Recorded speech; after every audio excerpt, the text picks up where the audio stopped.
Noodles দিয়ে আজকে একটা দারুণ স্বাদের পিৎজা তৈরির সহজ রেসিপি আপনাদের সাথে শেয়ার করব। হঠাৎ পিৎজা খেতে ইচ্ছে করলে অথবা বাচ্চারা পিৎজা খাওয়ার বায়না ধরলে মাত্র 5 মিনিটে 1 প্যাকেট নুডলস দিয়ে পিৎজাটা তৈরি করে নিতে পারবেন। আর এই পিৎজাটা খেতে কিন্তু অসম্ভব মজাদার। বাসায় একবার তৈরি করে দেখবেন, পরিবারের সবাই অনেক বেশি পছন্দ করবে আর মজা করে খাবে। তো পিৎজা তৈরি করার জন্য চুলে একটা পাত্রের মধ্যে পরিমাণ মতো পানি দিয়ে ফুটিয়ে নিয়েছি। এখন এর মধ্যে 1 প্যাকেট নুডলস দিয়ে 2 থেকে 3 মিনিটের মতো সিদ্ধ করে নিব। নুডলসগুলো সিদ্ধ করে নেওয়া হয়ে গেলে এবার এগুলোকে চুলার থেকে নামিয়ে একটা স্ট্রেনারের মধ্যে নিয়ে পানিটা ঝরিয়ে একটা সাইডে রেখে দিব। তারপর এখানে একটা মিক্সিং বলে আমি আগে থেকে 2টা ডিম ভেঙে নিয়েছি। এখন এর মধ্যে সামান্য পরিমাণ লবণ দিয়ে দিচ্ছি আর দিচ্ছি নুডলসের সাথে থাকা ম্যাগি মশলা। এবার দিচ্ছি 2 টেবিল চা চামচ পেঁয়াজ কুচি, দিচ্ছি 1/4 কাপ টমেটো কুচি, 1/4 কাপ ক্যাপসিকাম কুচি আর দিচ্ছি 2টা কাঁচামরিচ কুচি।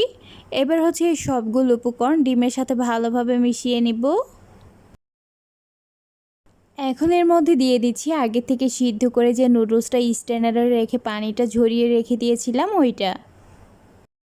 এবারে ডিমের মিশ্রণের সাথে নুডলসগুলোকে ভালোভাবে মিশিয়ে নিচ্ছি।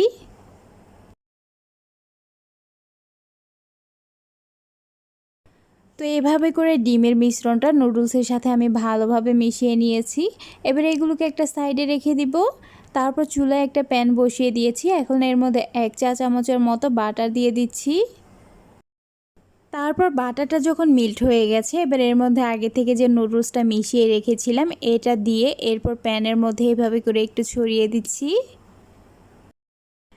এখন ঢাকনা দিয়ে ঢেকে রেখে দিব 1 থেকে 1.5 মিনিটের মতো। আর এরই মধ্যে এর একটা পাশ খুব ভালোভাবে কুক হয়ে যাবে। তো দেখতেই পাচ্ছেন এর একটা পাশ খুব ভালোভাবে কুক হয়ে গেছে। এখন এটাকে উল্টিয়ে নিব। এই জন্য প্যানের উপরে এভাবে করে একটা প্লেট দিয়ে দিচ্ছি। এটা হাতে উল্টাতে গেলে কিন্তু খুলে যাবে, তাই এভাবে প্লেট দিয়ে উল্টিয়ে নিতে হবে। উল্টিয়ে নেওয়া হয়ে গেলে এবার এই পাশটাতেও প্যানের মধ্যে 1 চামচের মতো তেল দিয়ে নুডলসের এই আমলেটের মধ্যে দিয়ে দিব।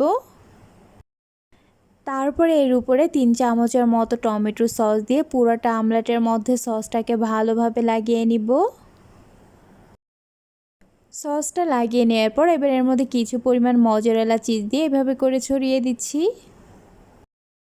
চিজটা দেওয়ার পরে এবার এর উপরে কিছু পরিমাণ ব্ল্যাক অলিভ দিয়ে দিচ্ছি। আপনারা চাইলে এই পর্যায়ে এর উপরে কিছু পরিমাণ অর্গ্যানো ছিটিয়ে দিতে পারেন, তাহলে পিৎজার টেস্টটা আরও দ্বিগুণ বেড়ে যাবে। এখন হচ্ছে পিৎজাটাকে ঢাকনা দিয়ে ঢেকে 1 মিনিটের মতো অপেক্ষা করব। 1 মিনিট পর ঢাকনাটা খুলে নিয়েছি আর এর মধ্যে চিজটা খুব ভালোভাবে মেল্ট হয়ে গেছে। এবার এই পিৎজাটা পুরোপুরি রেডি।